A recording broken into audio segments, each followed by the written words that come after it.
To another edition of Tough Skin, Soft Heart.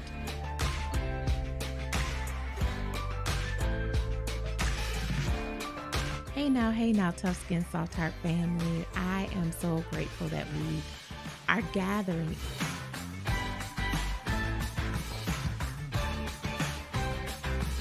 Hey now, Tough Skin, Soft Heart family. Welcome back to another episode, and really just welcome back to our community table.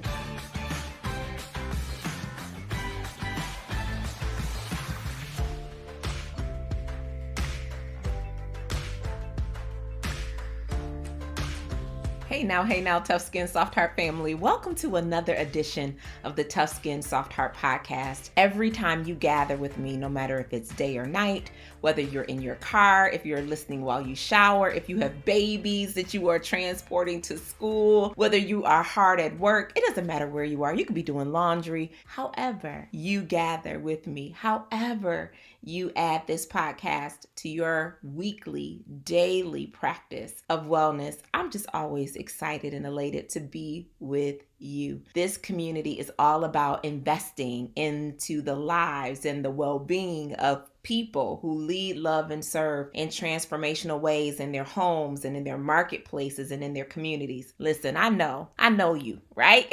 We are each other. And I recognize that people that are community healers, that are change agents, people that are difference makers, that often we can invest into everybody else to our own hurt. And so I'm just glad that you have had the same epiphany that I have. That is, when I rest, the world gets my best. And that, yes, you slay, but wins without wellness leave us empty, don't they?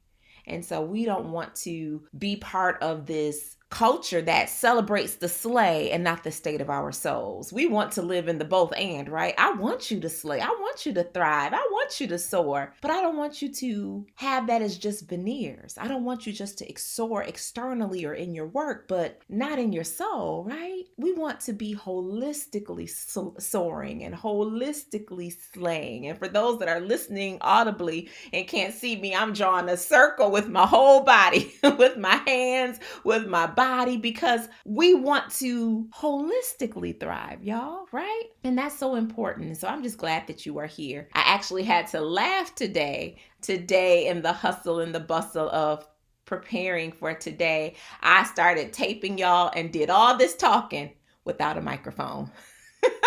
I just was talking and we were getting into it and didn't have my microphone. And it's so funny because there's so much of the podcast that we produce in a very grassroots way. And I had to encourage myself, it's not always going to be like this. One day, Shan, you are going to be in studio spaces where you are not doing your own makeup. Like, this is going to be major production work. I know that you are already, even as you hear this with me, saying, yup, it's going to be that way. And I wrote something to myself today, this morning, that just seems so timely to repeat, given me taping half this podcast with no microphone and having to come back and do this again. But I wrote this on my Twitter page today. I said, say this with me. I am investing in my next while soaring in my now. I am not holding my breath waiting for my next to manifest. Y'all, we are going to soar where we are planted while we invest in our next.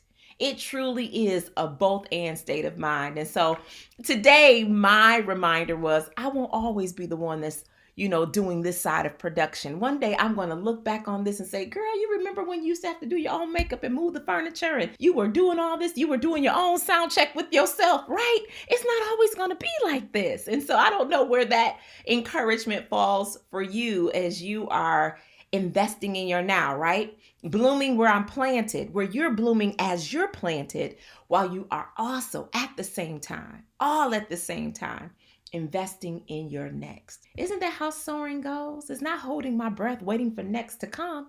It is thriving and breathing and blooming where we are and still investing, taking those daily steps to move further beyond where we are. into where we envision ourselves to be. That could have been a whole podcast in itself, but that's not even today's conversation. I just had to tell y'all about that microphone snafu because we talk about it all, right? Here we talk about the difficult things that we navigate behind our titles, our roles, our smiles.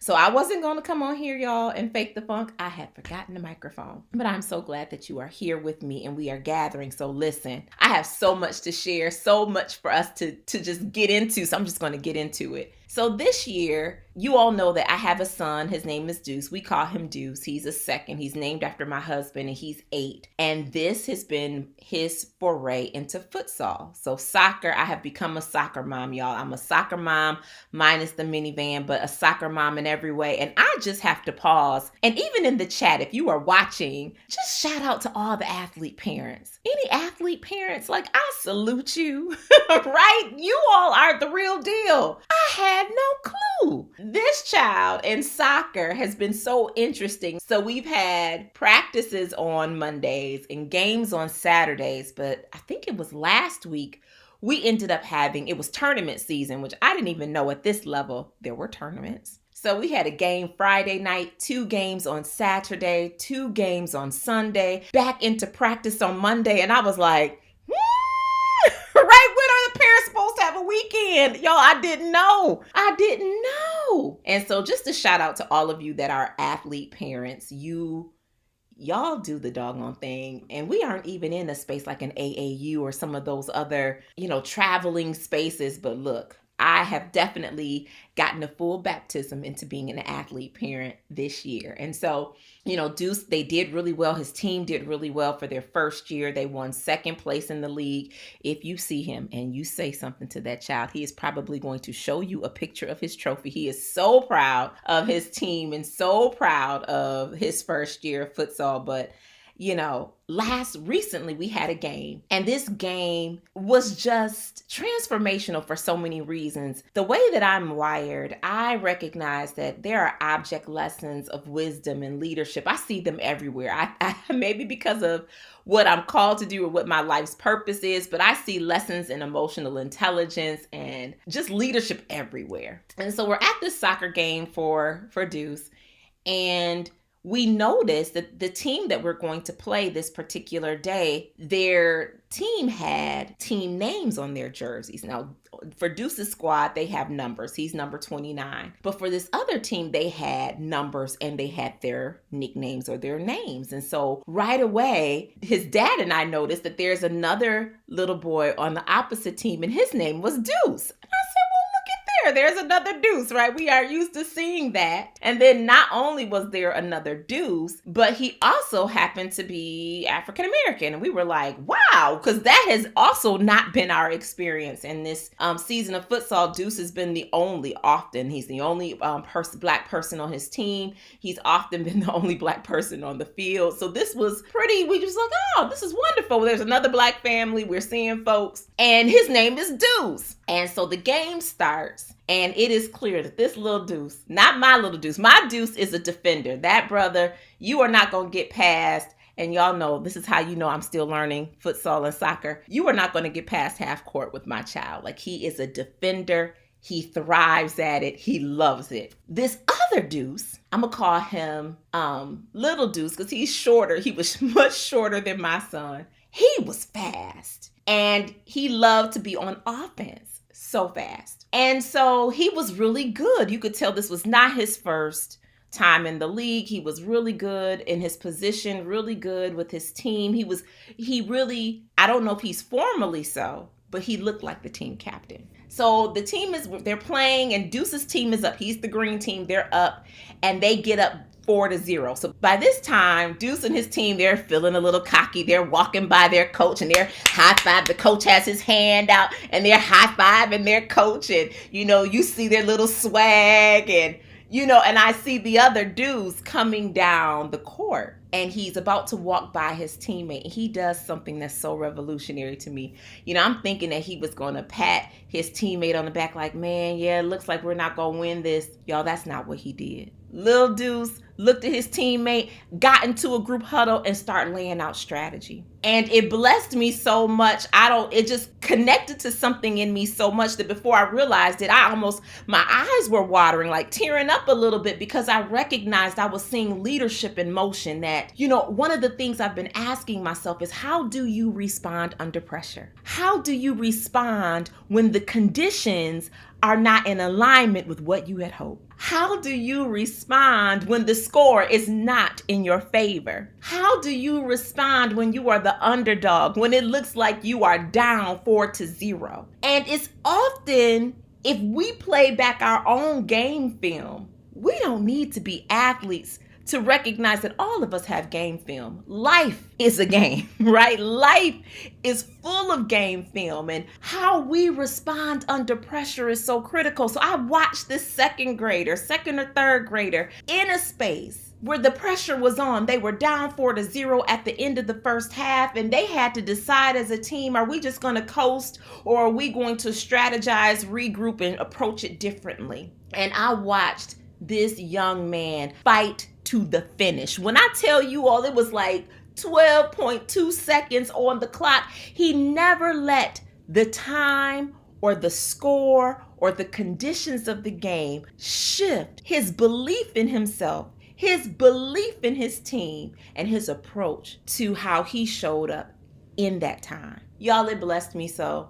I was taking copious notes, because I realized that for many of us, we are in a space where life has been challenging. I've been seeing some of your messages to me. I've been seeing some of the conversation that we've been having over social media. I've been receiving, I'm so thankful for every podcast review that you share, or your own aha, or kind of like after the show epiphanies. Look, struggle is a part of the soaring process. We've talked about in the past that turbulence comes to people that are soaring, and it's how we navigate the turbulence. A lot of times it's not even the turbulence itself, but it's, do we allow turbulence to get us unglued, right?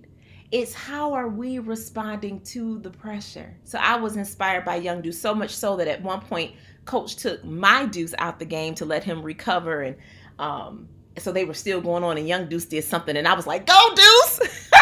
Right? Like, and my Deuce wasn't in the game, but I was so inspired by this young man who refused to quit. Like, the buzzer can go off. They did end up losing 6-0, but his confidence never wavered. His high-fiving of his team never wavered. His huddling for strategy never wavered. And I thought, that is the mark of a champion. That is how you slay. That is how you show up. That is how you make a difference. You have to have a tenacity that starts on the inside and radiates out, regardless of what you see happening around you. So listen, y'all, I don't know what quarter of the game you're in. I don't know what the score looks like, but numbers change. Conditions can change in an instant.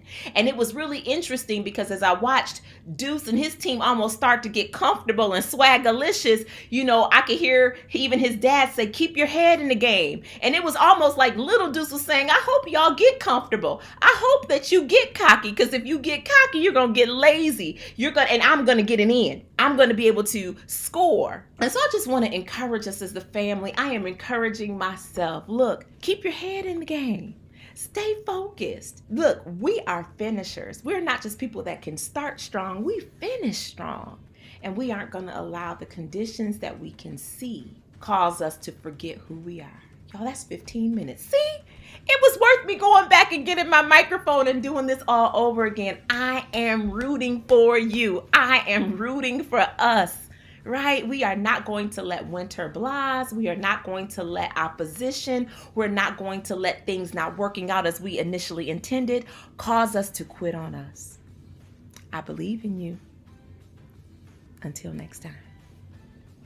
Podcasts during the month of February are sponsored in part by University of Michigan Health West. Diversity, equity, and inclusion are central to the mission of University of Michigan Health West. They foster an environment where every individual experiences a sense of belonging, has a voice that is heard, and an opportunity to achieve and thrive. For more information, visit U of M Health